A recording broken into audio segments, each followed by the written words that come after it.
नमस्कार दोस्तों, स्वागत है आज की नई कहानी में। अगर यह कहानी आपको अच्छी लगे तो लाइक शेयर कमेंट ज़रूर करें। योग बाबा के बारे में बहुत कुछ कहा जाता है, जैसे उनकी कुटी में जाने से बहुत सुकून मिलता है।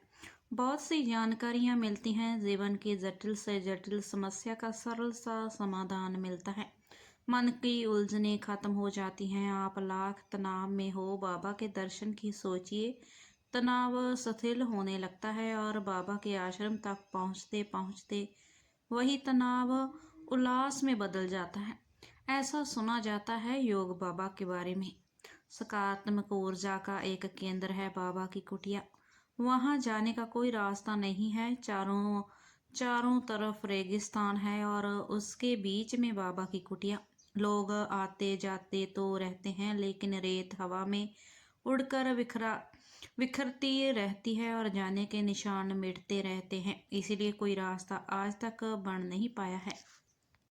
बहुत भीड़ तो नहीं होती बाबा की कुटिया में, लेकिन जब भी आप वहां जाएंगे कोई ना कोई आपको मिल जाएगा। सबसे बड़े आश्चर्य की बात तो ये है कि कुटी के अंदर या बाहर दूर दूर तक पानी का कोई स्रोत नहीं है। बाबा को कभी भोजन करते या पानी पीते हुए कभी किसी ने नहीं देखा है। जाने वाले भी यह जानते हैं, इसीलिए अपने पीने का पानी लेकर ही कुटिया पर जाते हैं। क्योंकि कुटी पर जाने का कोई रास्ता नहीं है, इसीलिए हर तरफ से लोग कुटी पर जाते रहते हैं। चारों तरफ रेगिस्तान, जमीन पर बिखरी हुई रेत, बीच में बाबा की कुटी। कुटी में हरियाली के नाम पर कैक्टस के फूल हैं। तरह तरह के कैक्टस के फूल, रंग बिरंगे फूलों से लदे हुए, जिन्हें कभी पानी की आवश्यकता ही नहीं पड़ती और वह हरे भरे रहते हैं, फलते हुए रहते हैं, हंसते रहते हैं। बाबा भी कुटिया पर आने वालों का मुस्कुराते हुए स्वागत करते हैं और जाते समय मुस्कुराते हुए ही विदा करते हैं। रेत में धंसते हुए लोग बाबा की कुटी पर पहुंचते रहते हैं, बाबा के दर्शन करते हैं और खुशी खुशी अपने घर लौट जाते हैं। जाने का क्या जादू है बाबा के दर्शन में, जो भी उनसे मिलता है खुश हो जाता है। अब तो यह धारणा ही बन चुकी है कि खुश रहना है तो बाबा के दर्शन करो। अधिकांश लोग जब काम के बोझ से बोझल हो जाते हैं, तनावग्रस्त हो जाते हैं, तो बाबा के दर्शन के लिए जाते हैं और खुश होकर वापस आकर मनोबल से अपना काम शुरू करते हैं।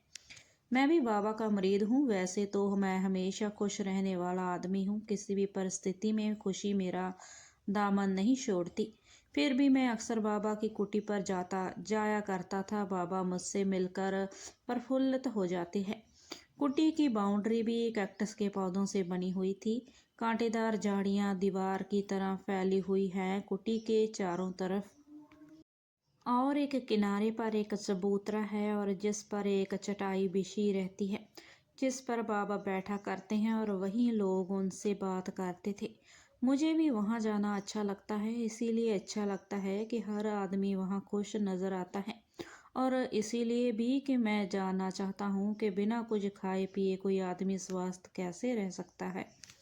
मैं जब भी जाता बाबा से यही सवाल करता रहता हूँ, और मैं जब जाता हूँ वहाँ बाबा मुझसे पूछते हैं कि तुम तो यही जानना चाहते हो कि मैं बिना खाए पिए कैसे जी रहा हूँ। और एक बार मुझसे बोले थे कि जब मैं अपनी इस चटाई पर बैठता हूँ, मेरे शरीर की स्वस्थ रहने की सारी ज़रूरतें पूरी हो जाती हैं। एक बार मैंने बाबा से कहा था, बाबा ये चटाई मुझे दे दें ताकि मुझे भी पेट भरने के लिए कोई काम नहीं करना पड़े, आराम से मैं भी घूमूं ये दुनिया। और बाबा ने मुझसे कहा था, तो तुम मुझे बिना खाए पिए मार डालना चाहते हो? जो चटाई मुझे भोजन देती है उसको अपने पास रखना चाहते हो? कहने लगे, कभी तुमने मेरी इस चटाई को ध्यान से नहीं देखा है? अगर देखते तो पाते यहाँ एक नई चटाई रोज बिछ जाती है। और मैं सोचने लगता हूँ कि सचमुच बाबा की चटाई हमेशा साफ रहती है और चमकती रहती है। और बाबा ने कहा कि कहाँ रखोगे मेरी चटाई को? तुम्हारा घर तो बहुत सुंदर है और हर कमरे में सुंदर बेड लगा हुआ है। मैंने कहा था कि बाबा वो चटाई ज़मीन पर बिछाकर आपका ध्यान करूँगा। बाबा ने कहा था, जाओ उसे ले लो। और मुझे याद आता है वो आश्चर्य कि मैंने चटाई उठाई तो उसके नीचे एक और चटाई ठीक ठीक वैसी ही बिछ गई थी। बाबा ने कहा कि तुम नए ज़माने के लोग हो, विज्ञान पर विश्वास करने वाले। तुम्हें इस बात का यकीन नहीं होगा कि इस चटाई पर बैठने मात्र से शरीर की सारी ज़रूरतें कैसी पूरी हो जाती हैं। पर तुम्हारे साथ ऐसा नहीं हो सकता। जब भी तुम इस चटाई पर बैठोगे तुम्हें मैं याद आने लगूंगा। पर तुम एक काम कर सकते हो कि तुम्हारी तरह जो प्रश्न है लोगों के मन में और मुझसे पूछ नहीं पाते कि मैं बिना भोजन और पानी के कैसे जीता हूँ, तो तुम लोगों को यह बताया करो कि बाबा रात को वेश बदल कर बस्ती में जाते हैं और बस्ती के सबसे अच्छे भोजनालय में खाना खाकर चले जाते हैं। विज्ञान के सहारे जीने वालों लोगों को मेरी इस चटाई के विज्ञान का भ्रम भी जाता रहेगा और लोग मुझे पाखंडी बाबा भी कहने लगेंगे। भला कोई बिना खाए पिए भी जी सकता है क्या? और मगर मैं जी रहा हूँ तो लोगों के लिए इसका उत्तर तुम्हारे पास है, एक वैज्ञानिक उत्तर।